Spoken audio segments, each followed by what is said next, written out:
नमस्कार, आप देख रहे हैं आपका अपना चैनल धाकड़ न्यूज। राजपुरा खबर को लाइक और चैनल को सब्सक्राइब करें। आइए देखते हैं खबर विस्तार से। देवदा में सैकड़ों महिलाओं की कलश यात्रा के साथ शुरू हुई श्रीमद् भागवत कथा। बड़ी सादड़ी उपखंड के देवदा गांव में 7 दिवसीय भागवत कथा ज्ञान यज्ञ कार्यक्रम विशाल कलश यात्रा के साथ रविवार को प्रारंभ हुआ। रविवार को बड़ी सादड़ी दिव्य आनंद धाम के संत अनंतराम शास्त्री महाराज के सानिध्य में गाजे बाजे के साथ कलश यात्रा के साथ सभी ग्रामवासियों ने 3 दिन बाद गांव में पुनः प्रवेश किया।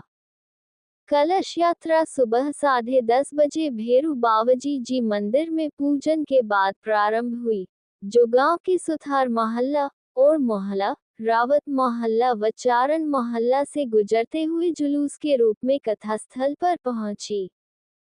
कलश यात्रा का जगह जगह ग्राम वासियों द्वारा पुष्प वर्षा कर जोरदार स्वागत किया गया।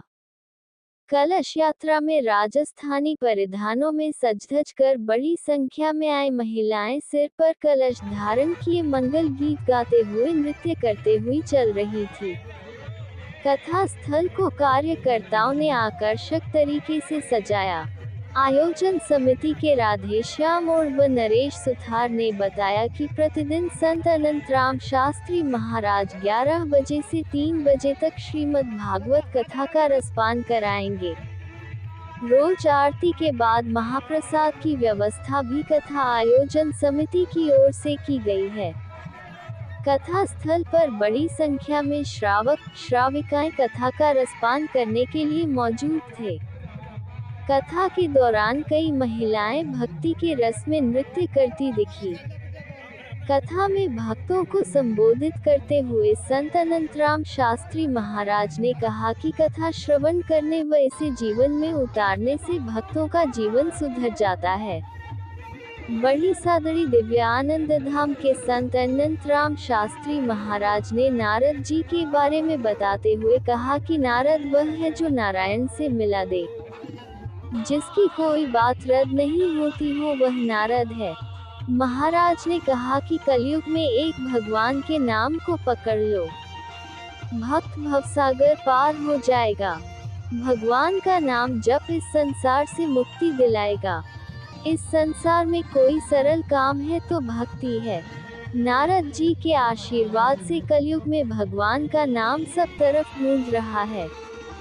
नारद जी के आशीर्वाद से देश विदेश में हजारों कथाएं हो रही है। बड़े पैमाने पर धर्म कर्म के आयोजन हो रहे हैं। स्वामी अनंतराम शास्त्री महाराज ने भागवत कथा की महिमा बताते हुए बताया कि जहाँ कथा होती है वहाँ की रज भी सिर पर लगा देते हैं तो हमारा कल्याण होने के साथ साथ जीवन भी सार्थक हो जाता है। महाराज ने कहा कि कोई भक्त कितना ही पापी क्यों न हो, लेकिन उसने जैसे ही भागवत कथा का पूरे मन से श्रवण किया तो उसमें ज्ञान, भक्ति व वैराग्य अपने आप विराजमान हो जाते हैं।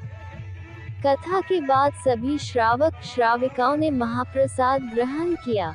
महाप्रसाद की व्यवस्था नंगाखेड़ी के हीरालाल जाट, प्रशासक राजकुमार जाट, संदीप जाट, किशन जाट व अविराज जाट की ओर से की गई।